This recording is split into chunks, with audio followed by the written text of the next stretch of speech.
So I'm a modeler, which means, you can work with any large number of animals, but the big top predators, humpback whales, blue whales, white sharks, blue sharks, loggerhead turtles, sea lions, which we can hear right now. We have tag data from them. We built a tool to reduce their bycatch risk in California's swordfish fishery.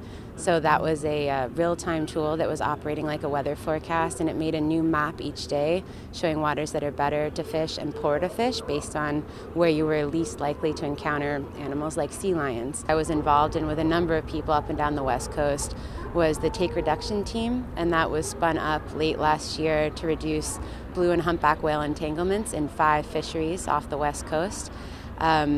And a lot of people that were responsible for the primary research for the take reduction team were these early career people on the probationary list that have been let go. So it's unclear the extent to which the take reduction team will be able to continue, how much capacity they'll have to do that work. It's already been delayed. So I think there's, some on the water needs to protect this wildlife that will no longer happen. I suppose myself and whales are small fish for the powers that be. The federal government is not a corporation.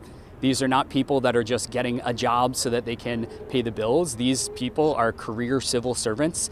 They have, chosen a career where maybe they're not going to get paid super well. Maybe they're not going to have, the benefits that you might in the private sector because they believe in the mission. NOAA's mission is NOAA Fisheries mission is to safeguard Americans' marine resources, to make sure that there are, whales in Monterey Bay for people to come and watch from all over the world. It's to make sure that there are sardines to catch and that there's salmon running up our rivers. So I believe that in terms of my firing as a probationary worker was strictly due to my status, and that I don't think anyone who was calling those shots knew what work I was doing.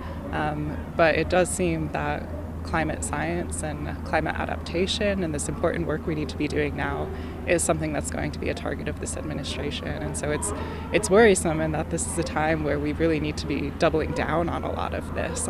We're seeing in our oceans conditions that are really novel and things that we need to be addressing now.